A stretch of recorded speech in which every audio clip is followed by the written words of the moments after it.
Dear colleagues, I apologize first of all because we have some technical problems.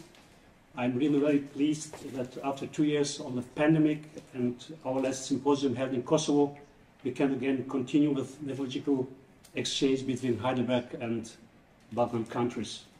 First of all, I would like to thank Professor Dr. Martin Zayer and Professor Rüdiger Walter, as well as Dr. Beimler, and all my colleagues from the Department of Nephrology and Pathology at Heidelberg University Hospital for making this exchange possible.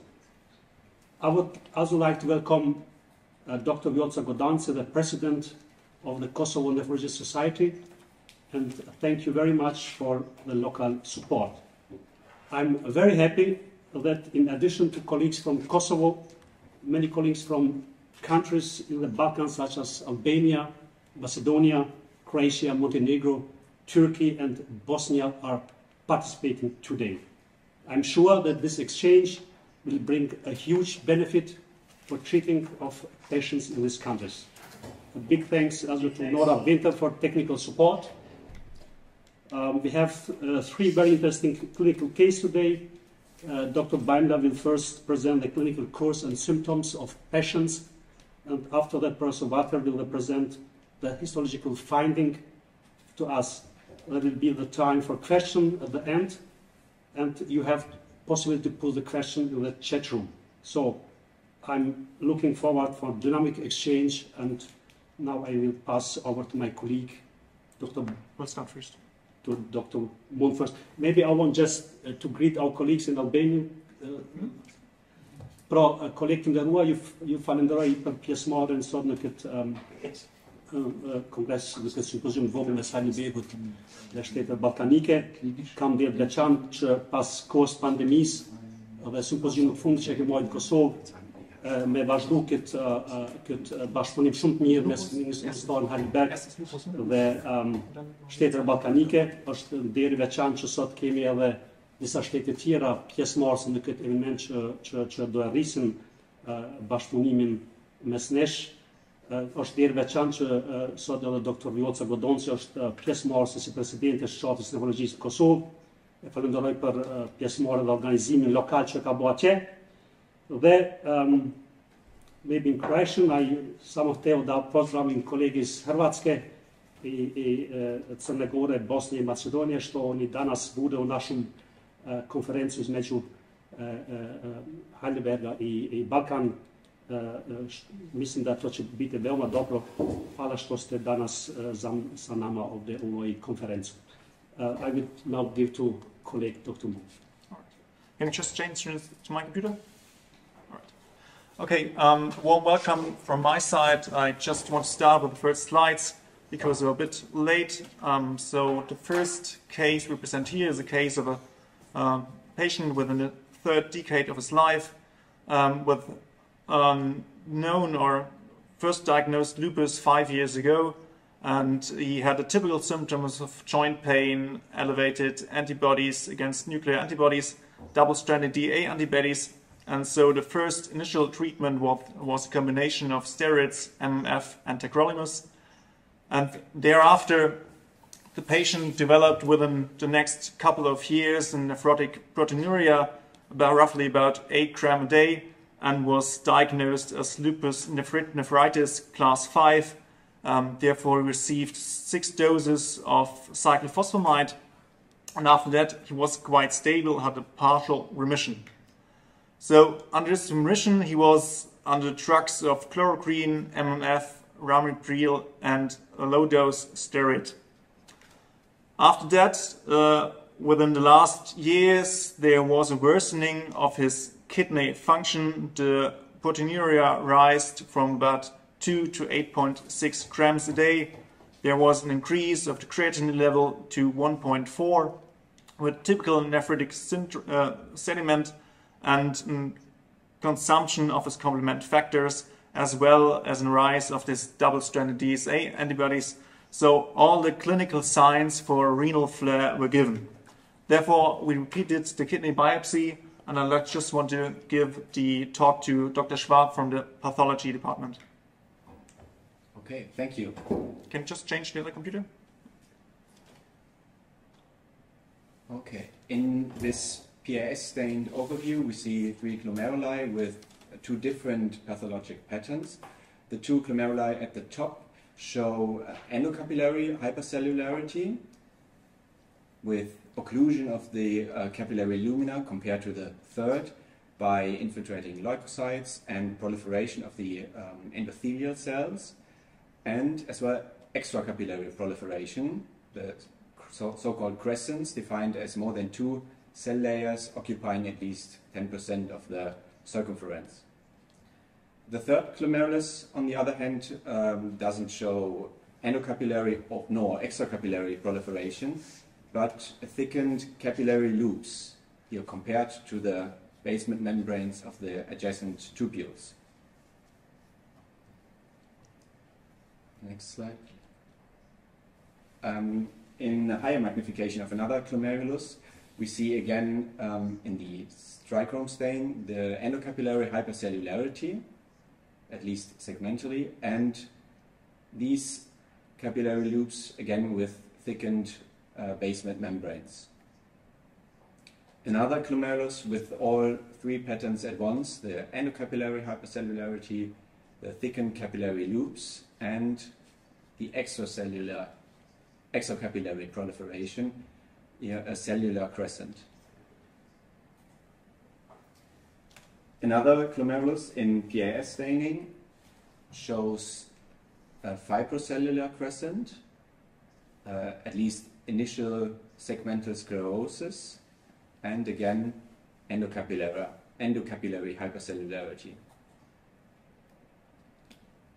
Another glomerulus in trichrome stain shows again the endocapillary hypercellularity, a cellular crescent, and in the adjacent interstitium at least slight inflammation. Again, another glomerulus. In total we had 17 glomeruli and 12 showed crescents, most of them cellular, as this one. And in this glomerulus we see again a cellular crescent, the endocapillary hypercellularity in a higher magnification with fragmented nuclei. And besides these active lesions, we had 1 glomerulus with a segmental nodular sclerosis and proliferation of the adjacent podocytes as a chronic lesion. And the last glomeruli I want to show you is again a nice example of endocapillary hypercellularity, and in higher magnification we can see the thickened basement membranes here and at the top with at least a hint of a vacuolated appearance, and this is where we're going to find the deposits. In immunofluorescence we had IgA and IgM, mesangial, and importantly IgG at the periphery along the basement membranes in a granular pattern. We see this later in immunohistochemistry, and IgG in the mesangium and subendothelial, like in this segment. C1q was quite strong in the mesangium and subendothelial as well. C3 only mild and moderate fibrinogen. Now in immunohistochemistry for C4d we see the granular positivity along the basement membranes here in a higher magnification. So here we have granular deposits, and we found granular deposits along the basement membranes of the tubules. So finally we had the membranous and a superimposed diffuse proliferative active lupus nephritis, class 4 and 5, an activity score of 15 and a chronicity score of 1. Just as a reminder of the classification, class 1 just minimal mesangial lupus nephritis, class 2 mesangial proliferative lupus nephritis, 3 and 4 focal or diffuse lupus nephritis, 5 the membranous lupus nephritis, what we also had, and 6, the advanced sclerosing lupus nephritis. Again, on the next slide, we see the activity and chronicity score, and here maybe it's important to emphasize that we have lesions like the lupus vasculopathy or vasculitis, which are not integrated in the scoring system, but of course might be quite relevant for the prognosis. With that, now we change to my computer once again, and according to this severe lupus nephritis, the colleagues planned to give another trial of cyclophosphamide, and as you can see here, initially after the initiation of induction treatment, there was a decrease of his creatinine level, but after 4 doses and at least 2 grams of cyclophosphamide, there was another increase or rise of his creatinine as well as his protein level.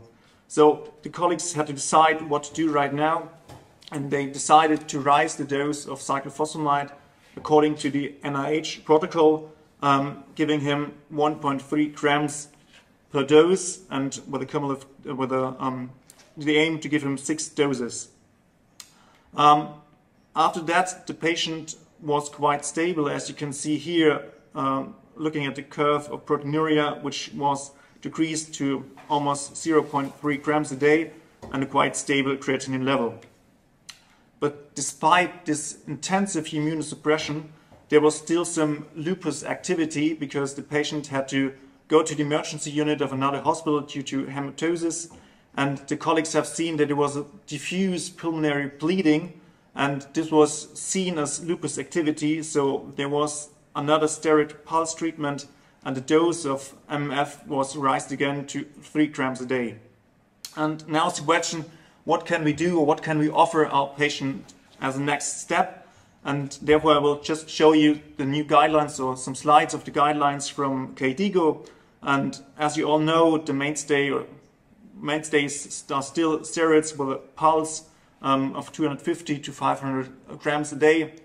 And then thereafter, reduced dose of steroids, at least 0.5 to 1 milligram body weight. And then combined as our patient with cyclophosphamide, normally according to the lupus trial with 6 doses with 500 milligrams. Alternatively, there's also the possibility to give, especially Hispanic patients, Afro-Americans, mycophenolate acid with a dose of 2 to 3 grams a day. And the guidelines recommend to add or to combine this treatment with calcineurin inhibitors, especially if the patient doesn't tolerate the high doses of MMF or doesn't like to receive cyclophosphamide. And we all know that it works with tacrolimus. And what's new is voclosporin. I just want to show you a slide within the next couple of minutes. What I will show you as well is the treatment with B lymphocyte targeting agents, and there is an approved treatment with belimumab. Belimumab is a B cell, or is just blocking the B cell activating factor, and can be added to the normal treatment or to the combined treatment of steroids with cyclophosphamide either or mycophenolic acid. Thereafter, you can also use Rituximab, but only for refractory cases. It's not implemented into standard care treatment. So this is the slide where I want to show you the effect of belimumab, blocker of B cell activation here in the B-LIST trial, recently published. And as you can see here, class 3 to 5 lupus nephritis with a normal or reduced GFR. And in addition to the standard care with cyclophosphamide or MMF, belimumab was added, and you can see here partial or complete remission was more often achieved with belimumab. But if you look at subgroup analysis, there are 2 things to mention. Then you take a look at the standard or combined treatment, then you just have the suggestion on just need to look at it that you only think that the patients that received MMF had a benefit of additional belimumab treatment. Further on, I want to show you just one slide about voclosporin, which is already approved in the United States. And this is the Euro trial that combined the treatment with the steroids and MMF to voclosporin. Voclosporin is an changed or an amino acid changed calcineurin inhibitor in comparison to tacrolimus, and it has less side effects with regard to new onset diabetes, has probably more potent immunosuppression, and there's also an advantage that you don't need to do any drug monitoring. You just give a fixed dose and you don't need to control it. As you can see here, you see the complete renal response after 24 and 52 weeks, and this was more often achieved with a combination of voclosporin without any effect of adverse events. So this could be another option, but it's also a problem because you have to think about if it's worth paying about 90 to 100,000 euros more for voclosporin against a normal dose of tacrolimus. Nevertheless, published here in Canadian National, the proposed modern or upcoming treatment for lupus nephritis class 3, 4 and probably 5 might be the classical combination of steroids with MF or cyclophosphamide, and then added probably belimumab, and probably another treatment option will be MF combined with steroids and voclosporin. And what I've not mentioned yet, there's a phase 2 trial with obinutuzumab, a nobility trial which also showed acceptable results with regard to remission of lupus nephritis. And the question will be in the future which treatment we will offer to our patients, who will have the most benefit from which treatment, and that will be the question within the next few years we have to clarify. And therefore, I'm now finished with the first case, and we can start the discussion if there are any questions in the chat.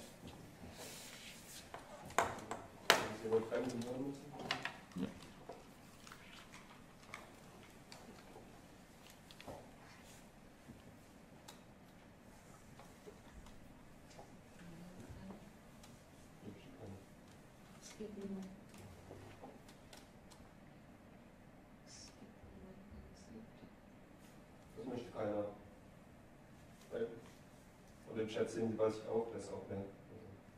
Ja, keine Reaktion. Okay. Ich würde nochmal jetzt die Gemeinde gleich einladen, dass was Sie sollten eigentlich auch was sagen, glaube ich. Sie könnte, wenn sie wollte, glaube ich. Ja, die wollte schon was. Kannst du dann übernehmen?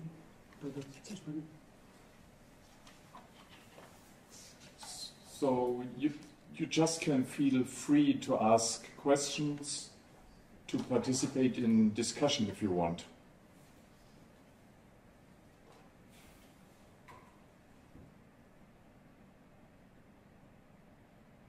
You can also pose questions in the chat online if you want.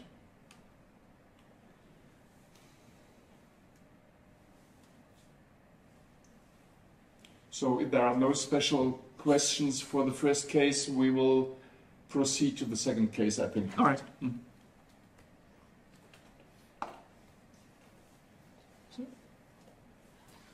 All right, again to the middle computer, and we start with the second case. All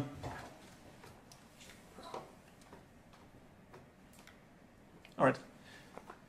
So we have a patient now within his sixth decade of his life, and he was a few years ago a patient of the Nierenstein syndrome with a nephrotic proteinuria, and as you can see later, there was an FSGS lesion with no signs of chronic damage and a normal kidney function, and the patient received steroids for roughly 12 weeks, and due to the missing effect and next to adverse events, the colleagues changed to benign treatment with cyclosporin. Thereafter, the patient was in remission for about 3 years, and cyclosporin could be tapered and could be finished.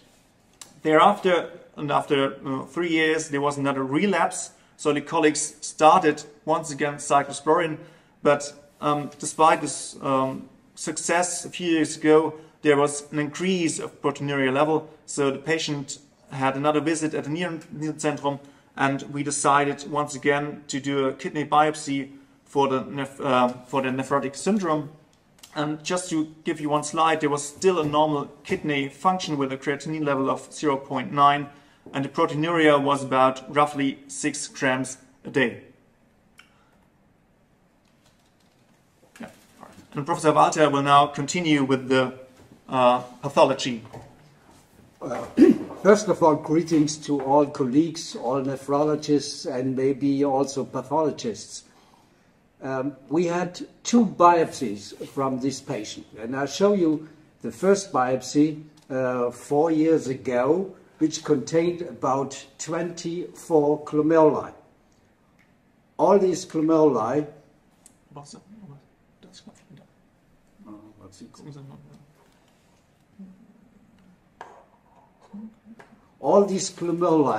had a normal cellularity, and at least at this low magnification, the glomerular basement membranes appeared thin and delicate.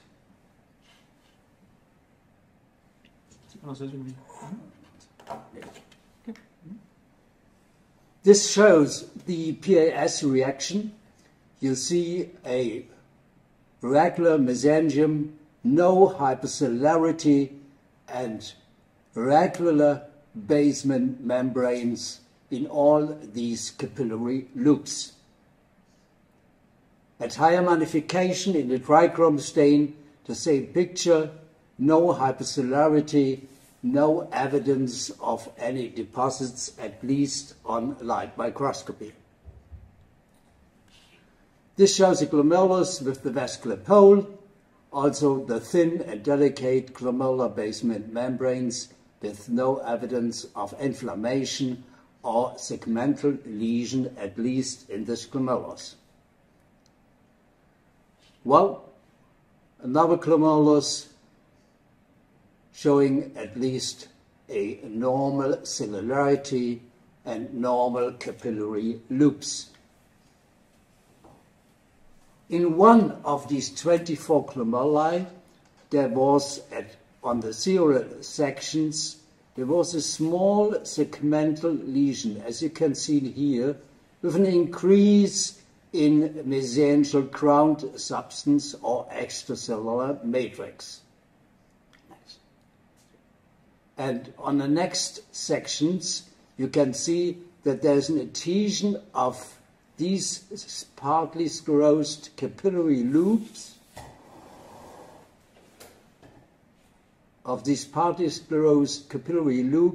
with Bowman's capsule. This is an early segmental sclerotic lesion which was seen in one of these 24 glomeruli.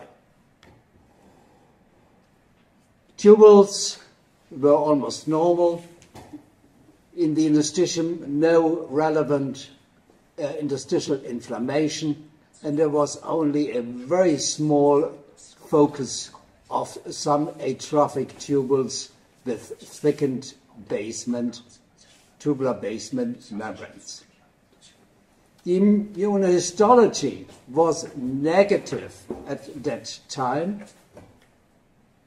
and on electron microscopy, so we had no evidence of an immune complex disease, and on electron microscopy you can see at this low magnification a almost diffuse loss of glomerular of podocyte food processes and some activation of podocytes with vacuolization and some microvilli.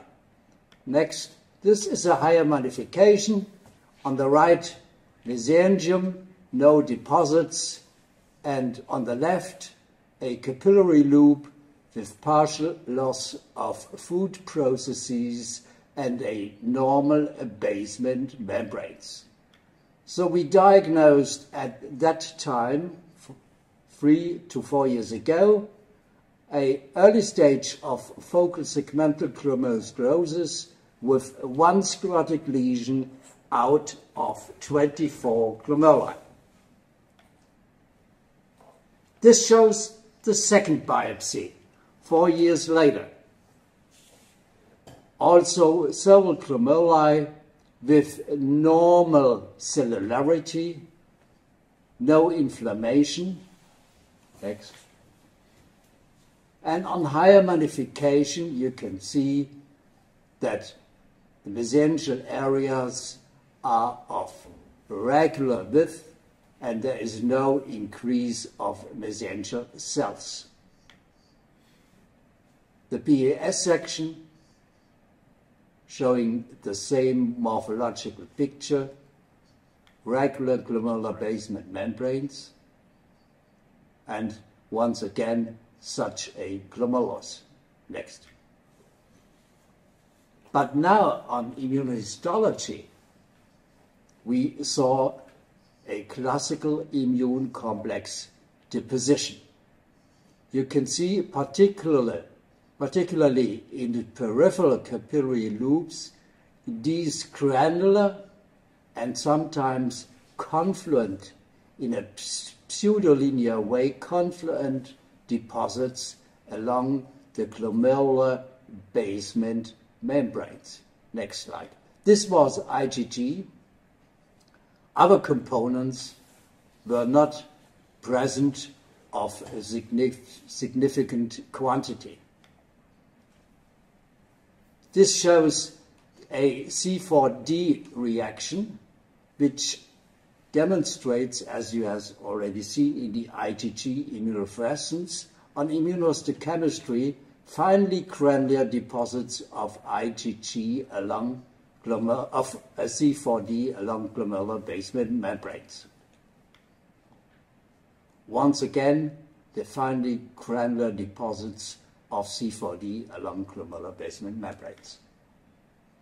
On electron microscopy, here at low magnification, you can see these deposits situated on the outer side of the glomerular basement membranes, and at higher magnification, you can see these small deposits on the outer side of the glomerular basement membranes. There is no relevant spike formation. Next. Once again, no relevant spike formation. So we are dealing with a very early phase of a typical membranous glomerulopathy. We used the common eliciting antigens or antibodies to demonstrate the phospholipase 2R1 receptor along the glomerular basement membranes of the glomeruli and the THSD7A antigen along the basement membranes, and you can see that PLA2R receptor is typically positive in this case. Next. So we have an early stage, stage 1, according to the old classification of Ehrenreicher and Church, of membranous glomerulopathy associated with PLA2R1. And since this pattern was not present in the first biopsy 4 years ago, and in the meantime, if you remember, the patient was in remission, we had to diagnose a de novo glomerulonephritis in this patient. Now, in the second biopsy, no signs of focal segmental glomerulosclerosis. Well, further on, we had now the diagnosis of membranous nephropathy, and I just want to emphasize the conservative or supportive treatment in these types of glomerulonephritis, especially three things. Once the use of ACE inhibitors for patients with hypertension or proteinuria, a dose that is maximized as high as tolerated. Next point is taking care of high blood pressure according to the guidelines of KDIGO, with a systolic blood pressure between 120 and 130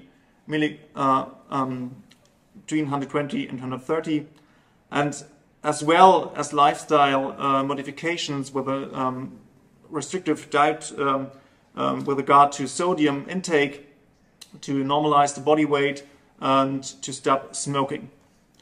Next to this supportive treatment, now we can can assess the risk for progressive loss of kidney function. And according to KDIGO, we now have 4 stages from low risk to very high risk. And you can see here our patient has more or less a moderate to high risk, because our patient had a high proteinuria. We don't know yet if he has any success under conservative treatment, but he had a modest elevation of his PLR2 antibodies, so he had a moderate to high risk.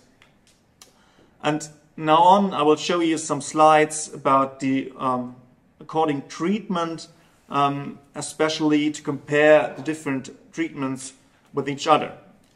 First of all, what can we offer our patients? There's, as one possibility, the classical treatment with steroids and cyclophosphamide. And then as well, the treatment with Rituximab, according to the Mentor trial, which I will show within a few minutes. And then as a third part of the treatment option is are the calcineurin inhibitors. I just want to show you the Mentor trial, which made the comparison between Rituximab and the treatment of Cyclosporin for patients with a biopsy-approved membranous nephropathy with a modest to high proteinuria level and a good kidney function. And as you can see here, there was a remission after 12 and 24 months, which was superior or non-inferior with treatment with Rituximab, without any change with regard to the adverse events. It was not significant. Another trial I want to show you is the Starman trial, which compares the treatment with cyclophosphamide and steroids to sequential treatment of tacrolimus and Rituximab. The colleagues originally planned to combine this treatment because we see a lot of relapses after the tapering of tacrolimus, and therefore the colleagues wanted to use Rituximab as a sequential treatment.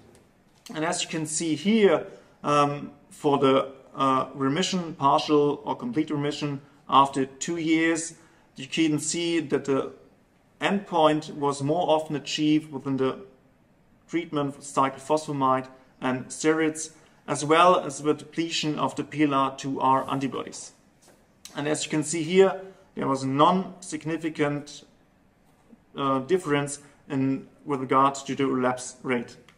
So back to the guidelines, we can see that we have a good benefit with a more or less toxic therapy or treatment with cyclophosphamide and steroids that's reserved for patients with high risk. That means a life-threatening complication of nephrotic proteinuria. And for patients with a high risk that don't have any benefit of the supportive treatment, you can either give cyclophosphamide according to the Starman trial or Rituximab.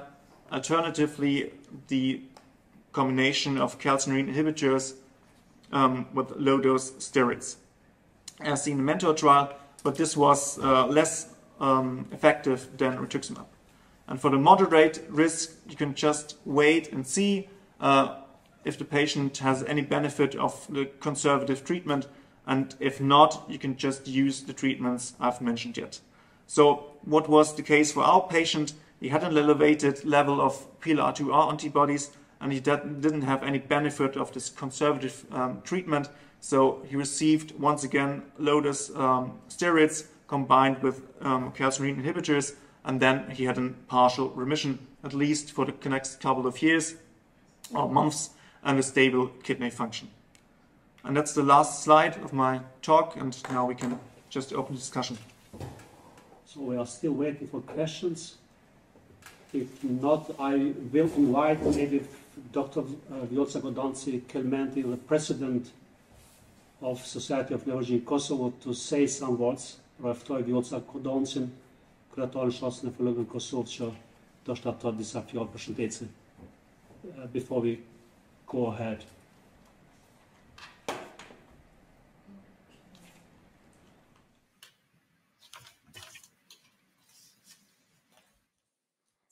Hello, can you hear me? Okay. Dear colleagues and honored professors, good afternoon and welcome to this live stream event on advanced nephrology. On behalf of Kosovo Nephrology Society, I would like to extend our gratitude toward Heidelberg Neurocentrum, our patriot, Dr. Nejat Miftari, our host and our huge supporter, Professor Dr. Martin Sayer, and all our colleagues that participated in our Heidelberg Kosovo Nephrology School on 2019. On this joyful day, we announce the continuing of our collaboration. And on this live stream event, Neurocentrum Heidelberg through Kosovo Nephrology Society gathers nephrologists from Eastern European countries and Balkan region. A special hello to colleagues from Croatia, Montenegro, Turkey, Bosnia and Herzegovina, Macedonia, and least but not last, of course, Albania. We are very, very positive, and we do know that we will gain a lot from these interactive lectures. This time it's organized through live stream. Eventually there will be space and methods to learn through exchange programs, joint symposia, etc. We just had our two cases, the first one on lupus nephritis and on the biopsy pattern. Also, we saw the use of the new agents against lymphocyte B to treat lupus nephritis. The second case was really interesting because we have a concomitant disease in FSGS diagnosed patient. And then after relapse and proteinuria, he was diagnosed, he or she, I don't remember, was diagnosed with membranous nephropathy. So this is a concomitant, and even though the treatment was with corticosteroids and cyclosporin, the case was really interesting, because it teaches us to do the second biopsy when we think that we have different disease going on. It is a rainy day in our country, and it seems like a perfect time to listen and learn. And of course, when it comes from the best, there is no better place to be. I want to thank especially Professor Walder for these astonishing pictures on glomerular diseases from biopsy. It is great to be a nephrologist and to be among nephrologists. Once again, welcome to everyone, and thank you for being here. Each and every one of you made an effort to be here, and the pleasure is ours. I wish a very productive nephropathologic afternoon. Thank you very much. Thank you, Vjollca. Thank you very much for those kind words. And I think we go to the next case. Before we start with the third case, I would ask one last question to Professor Walter. Yeah. We've already talked about, are we talking about two different biopsy results? Or may we have the same disease but with two different... No, there are two different conditions at least regarding the kidney biopsy. The first, a typical case of segmental sclerosis, early lesion, and podocytopenia in the remaining glomeruli. The second biopsy shows a typical membranous nephropathy, and the other thing that we can speculate that, well, we know that patients with so-called immune or autoimmune diseases have a predisposition to develop another immune or autoimmune disease. So the only thing that we can do is to speculate that the immune response in this patient may be to develop two different kinds of glomerular immune diseases. Okay, thank you. So we go on for the third case, which is a case presentation about a patient with hyponatremia and CKD stage 3. And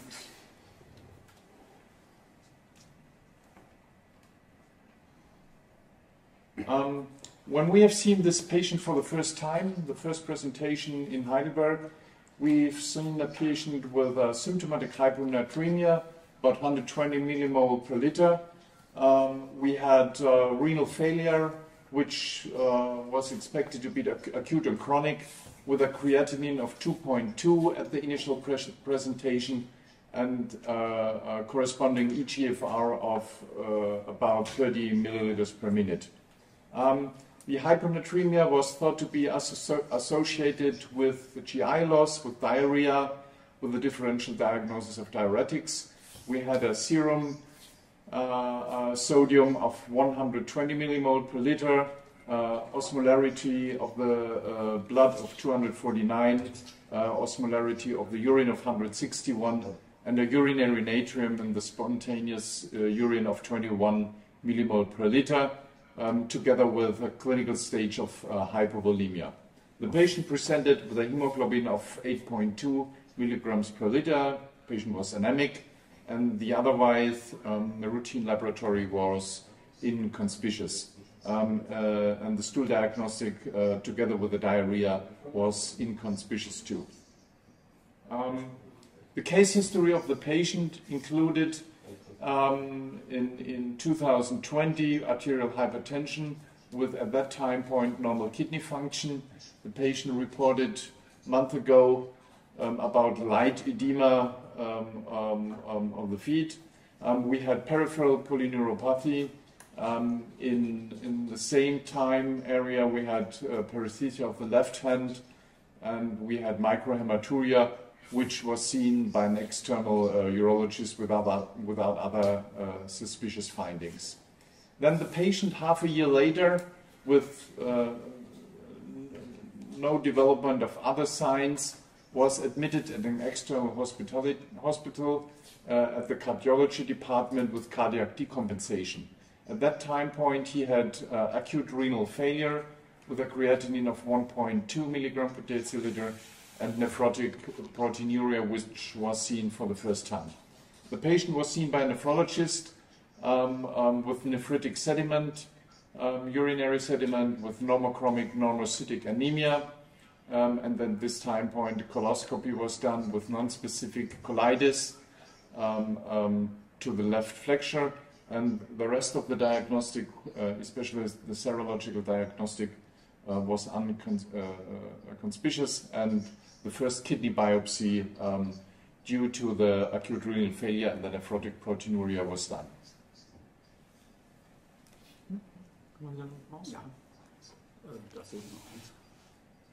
Well, the first biopsy was done in another hospital, and we received the paraffin block for additional evaluation, and we tried what we can, and here you see a glomerulus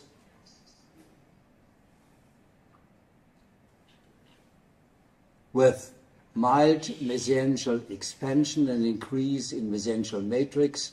The peripheral basement membranes appear thin, and there is no extracapillary or segmental proliferation. This shows another glomerulus of this biopsy, and when you compare this glomerulus with the first picture, the PES section, this is the trichome section, you see that this glomerulus contains many more cells.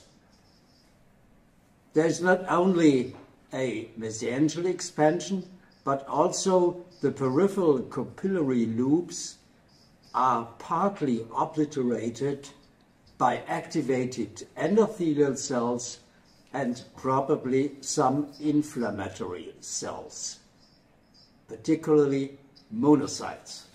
In the interstitium, a mild mononuclear infiltration. This shows the DPS reaction of this glomerulus. You see a hypercellular glomerulus with partly obliterated capillary loops in the periphery of this glomerulus and some mesangial expansion. Next slide. In the interstitium, some atrophic tubules, the thickened tubular basement membranes, and in the neighborhood, mononuclear infiltrates, predominantly consisting of lymphocytes and maybe some monocytes. Next. There was no evidence of a vasculitic disease. The arterioles and arterioles were somewhat thickened, showed moderate benign nephrosclerosis. Surprising was the immunohistological pictures. Here you see two IgA immunofluorescence pictures, and in the lower picture, IgG and IgM. If you compare these reactants, you can see that IgA and IgM, which is less specific, are the dominant immunoglobulins deposited in this kidney, particularly here in mesangial localization regarding IgA. Next. Well, there's only very faint C1q, some more C3c, and there is mesangial fibrin positivity. Well, we re-embedded the material for electron microscopy, and there were two glomeruli available. Here is one glomerulus. It shows some mesangial expansion and then activated endothelial cells and some inflammatory cells in the peripheral glomerular loops, what we can call endocapillary hypercellularity. Next slide. This shows a more dominant endocapillary hypercellularity with inflammatory cells and activated endothelial cells obliterating the capillary loops. Next slide. On electron microscopy, you see this pattern also already seen on light microscopy, the activated endothelial cells, some mononuclear cells in the capillary loops, and some mesangial deposits. Here, these dark areas. Next slide. At higher magnification, activated endothelial cells, a mononuclear inflammatory cell, and deposited material in the slightly expanded mesangial areas. There were no humps and no relevant peripheral deposits at that time. So we diagnosed a proliferative glomerulonephritis, particularly an endocapillary proliferative glomerulonephritis, and these glomerulonephritis had a typical immune complex deposition pattern with a predominant IgA and IgM deposits, and at time we considered that that may be a IgA dominant glomerulonephritis. But probably you know that we know the typical IgA nephropathies with mesangial patterns and some peculiar forms of IgA dominant glomerulonephritides, for example, seen in infections, Staphylococcus aureus infections, and other forms. So that were the basics we were confronted with when we have seen the patient the first time in Heidelberg. And we're talking about time delay or time difference of about 3 to 4 months between the first result of the first biopsy and the first time we have seen the patient in Heidelberg. At that time point, 3 to 4 months later, We have seen the patient in Heidelberg with a proteinuria which was rising at 3.7 grams per day. At that time, in the basic serological nephrology diagnostic, we have seen a complement consumption, and we have seen hypogammaglobulinemia. And at this time point, we have done the serological diagnostics and we have done light chain diagnostics. And what we have seen in the immunofixation electrophoresis, the detection of atypical precipitation bands with anti-IgG and anti-kappa light chain antisera. And the result was that a monoclonal IgG type kappa in a low concentration cannot be excluded. But at the same time, we have done immunofixation electrophoresis from the urine too, and we have detected a Benz-Jones protein type kappa in the urine.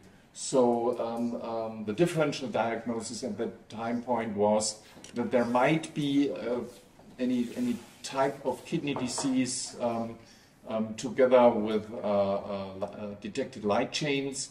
And what we have seen proof of free light chain detection, that there was a kappa light chain which was elevated, and we had an elevated kappa lambda ratio which was way above positive, above the normal range. So based on these diagnostics, we've done a hematology workup at the Department of Hematology at the University of Clinic with bone marrow diagnostics. We have seen in the FACS detection of monoclonal plasma cell population with a light chain restriction for the type kappa, with clonal B cells most likely with immunophenotype of a marginal cell lymphoma, which was a totally new diagnosis at this time point and was not suspected until this diagnostic done in Heidelberg. We had normal cellular bone marrow with no signs of amyloidosis in the cytology, and a bone marrow biopsy was done by the hematological colleagues, which showed an indolent B-cell non-Hodgkin lymphoma with a differential diagnosis of a differentiated secretory lymphotic lymphoma, or CLL, or another differential diagnosis at this time point of a lymphocytoplastic lymphoma, and with deteriorating kidney function and rising proteinuria, we have done a second kidney biopsy at this time point.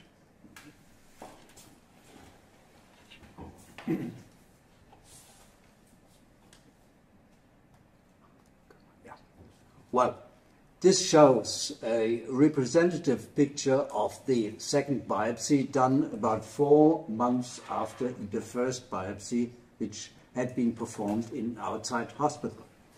And you see two representative glomeruli which have a little bit a changing pattern. They are more proliferative as seen in the first biopsy. Next. And when we look at higher magnification and the PES section, you can see the pronounced lobulation of the glomerular tuft.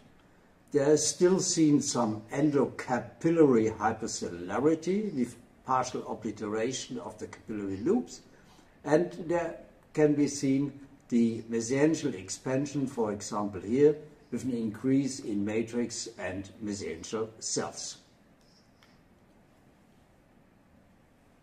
This shows a trichome stain, and on the upper part of this picture you can see a so-called pseudothrombus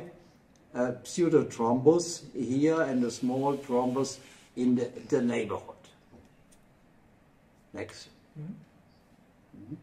This once again a PES section showing this hypercellularity, and in addition in the interstitium a focal mononuclear relatively uniform infiltration. Next. Once again PES reaction in the glomerulus, and when you look for example at this peripheral basement membrane, then you can see that this membrane is enlarged, and there we have the appearance of some double contouring of this basement membrane. Also, you can see this picture, a so-called tram-track feature of glomerular basement membranes. Next. At higher magnification, in the trichome stain, strongly thickened peripheral basement membranes which stain with these Alcyon blue stain. Next slide. And the segmental double contour experience, which is in most instances characteristic of a so-called membranoproliferative glomerulonephritis. In the interstitium, some increase in interstitial fibrosis and this mononuclear infiltration. Next slide. That you can also see here in this PES reaction. Next slide. The Congo-Rat stain was negative, so we could exclude amyloidosis. And on immunohistology, once again, the picture of immunoglobulins. The first two IgA, this is IgG, and this is IgN. And as in the first biopsy, you can see that IgA predominates. But when you compare with the first biopsy, there are now peripheral deposits, confluent peripheral deposits here and here in a apparently subendothelial pattern. Next slide. Once again, less complement and some fibrin in the capillary loops. There were no crescent formation. We also used immunohistological light chain staining, and this shows lambda and kappa. And as you can see here, at least for the glomeruli, there was no monotypic light chain deposition in these glomeruli when you compare these two pictures. The same holds true for tubules. Next. But now we had some more material and we did additional stain for lymphocytes. And you can see that the interstitial infiltrates here in the neighborhood of the glomeruli react strongly positive with the CD20 B-cell antibody. Next. Once again, at higher magnification, most of these cells express B-cell antigens. And when we look with the light chain antibodies against lambda and kappa, you can see that more kappa-positive interstitial cells were present in this B-cell population. On electron microscopy, here the overview, you can see now deposits also in the periphery of the capillary loops, here and here, with new basement membrane formation, here a second layer of glomerular basement membrane material. Next slide. This shows you higher magnification. Once again, some deposits in the mesenterium, but here also deposits in subendothelial location or here, and a few deposits in subepithelial location. Next. So we had now to diagnose, and this is the changing pattern, a membranoproliferative or MPGN-like glomerulonephritis, a typical immune complex glomerulonephritis. And in addition, in this biopsy, there was a focal interstitial infiltration by a malignant B-cell lymphoma, probably a low-grade lymphoma. We did not further characterize because we had not enough material in the renal biopsy, but we had a bone marrow biopsy in our department, and this biopsy shows, a crest biopsy shows these nodular infiltrates in the bone marrow. Next slide. Here I have magnification, small lymphocytes with irregular nuclei. Next. And on immunostainings, these nodular infiltrates react with the CD20 antibody. Next. Also expressed another B-cell marker, CD43. Next. They were positive for BCL2. Next. And almost completely negative for cyclin D1. The proliferative activity was around 10 to 15%, and the majority of the tumor cells expressed PAX5. Next. And at least a relevant percentage was positive for the plasma cell marker MUM1. Next. So the immunophenotype of the bone marrow biopsy was as follows. The cells were positive for the B-cell markers CD20, CD23, CD43, and a minor proportion was positive for CD5. Additionally, BCL2, PAX5, and MUM1 were positive. Kappa was positive in a relevant percentage of these tumor cells, also CD5. There was no evidence of a MYD88 mutation, which is positive in, for example, Waldenström's disease, and a relevant percentage of MGUS cases. So the diagnosis was bone marrow infiltration by a malignant B-cell lymphoma of low-grade malignancy, and together with the immunohistochemistry and the FACS analyses, we could diagnose a marginal zone lymphoma. Next.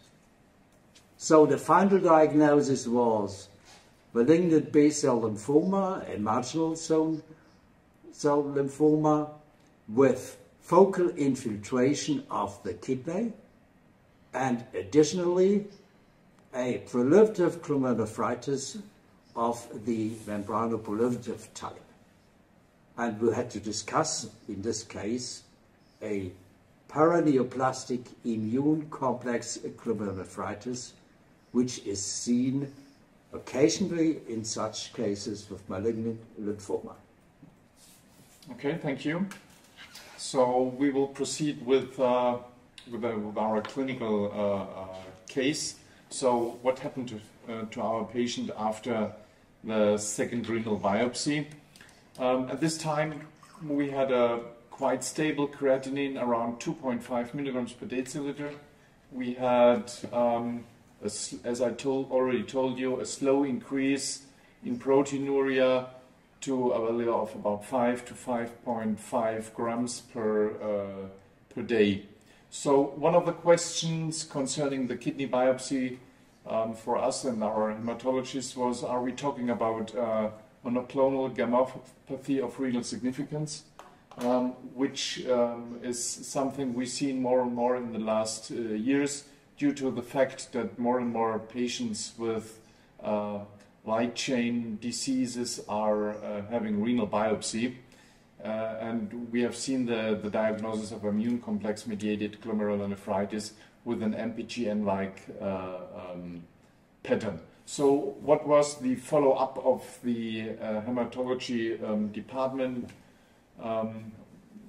They had the diagnosis of a stage 4 marginal cell lymphoma with infiltration of bone marrow and the renal parenchyma, and the recommendation from the hematological side was chemotherapy with rituximab and bendamustine. and at least 2 cycles of chemotherapy. With 2 cycles of chemotherapy, the patient was treated, and at that time, with a rapid deterioration of renal function, and at least 3 months later, to the second renal biopsy, we had the indication for the start of dialysis in the context of an intensive care unit stay of the patient with a pulmonary septic disease. So the deterioration, including start of dialysis, was in a quite short time period, in between 3 to 4 months.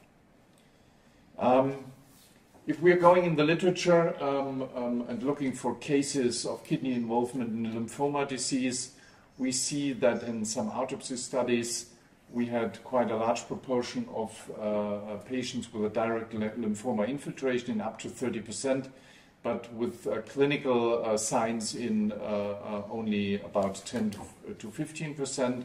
We have cases with acute renal failure in rare cases. We can see in the ultrasound in some cases a bilateral kidney enlargement. Most of these cases have subnephrotic to low nephrotic proteinuria, and often we have the association with the so-called metastasis in other organs. Not only the kidney can be involved, but also other organs. We have a minimal change nephropathy in a small proportion of patients with a quite low prevalence, and we can see all other types of light chain associated kidney disease in these patients. So we can have light chain deposition disease, we can have amyloidosis, we can have immune tactoid glomerulonephritis, and all other kinds of light chain associated kidney disease.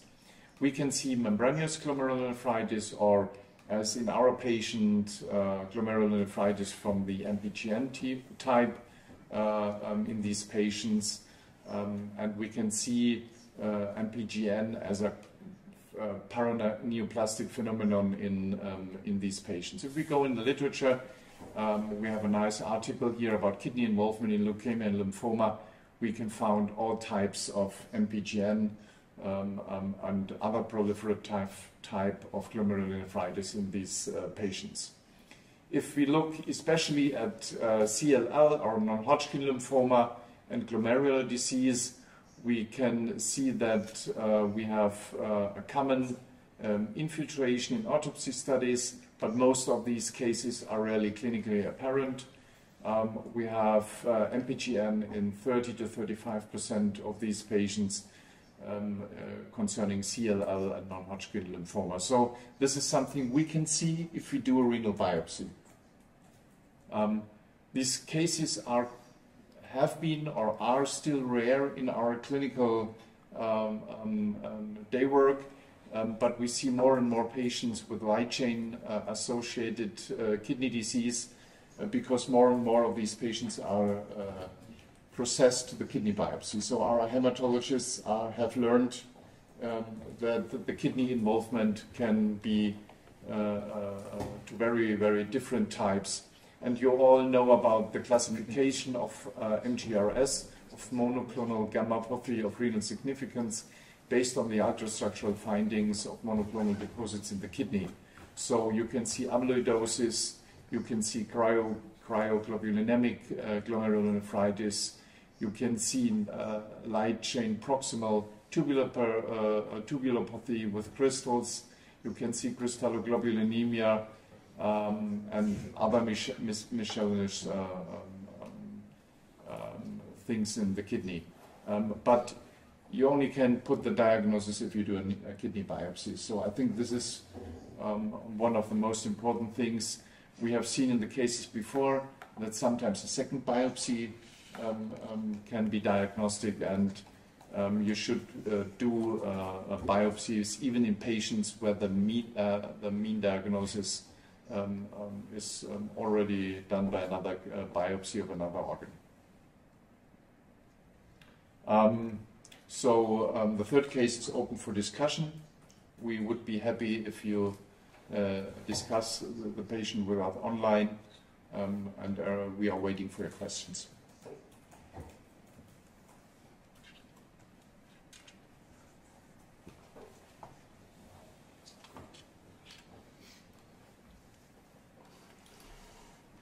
So we have a question from Dr. Becker from Neckarsulm, and I may pose the question to Professor Vjollca. Dr. Becker asked us, as no liver disease is described, do you consider the strong presence of IgA to be a unique pathological entity, completely different from classical IgA nephropathy with IgA glycosylation defect? Well, this case has two particular patterns. First is the shift from a, well, segmental proliferative case to a typical case of MPGN. The second, as shown on the electromicroscopy, more or predominantly mesenteric deposits were seen in the first biopsy, and 4 months later we have predominantly peripheral deposits in subendothelial and also subepithelial location. And the third thing is that IgA dominated regarding the immune globulin distribution, dominated in both biopsies. So since apparently there was no involvement of the liver and the patient had no liver disease, I personally believe that this is a particular aspect of MPGN and has nothing to do with the common IgA cases that we see. So we are still waiting for some comments on the third case.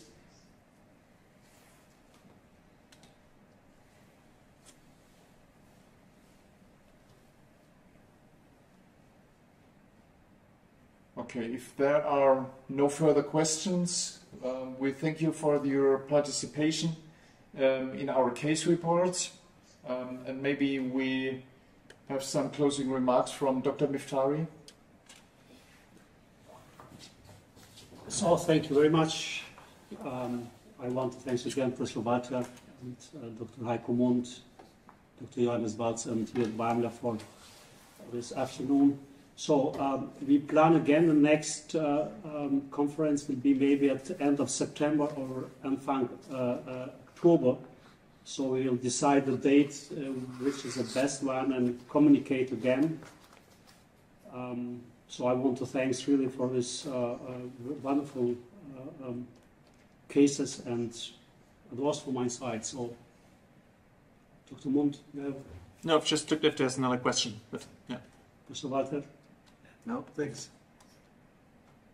So we would be happy to see you again maybe in September or October this year. Maybe no, in Albanian. Ju falenderoj gjithë që kanë marrë pjesë këtë pasdite. Shpresoj se ka qenë disa raste shumë interesante klinike. Ne planifikojmë prapë që në fund të shtatorit ose në fillim tetorit mbajmë seancën tjetër Nephrological Practice Online. Pra do të njoftojmë paraprakisht me datën dhe bashkërisht me presidentin e shoqatës nefrologjisë në Kosovë, Dr. Vjollca Godanci.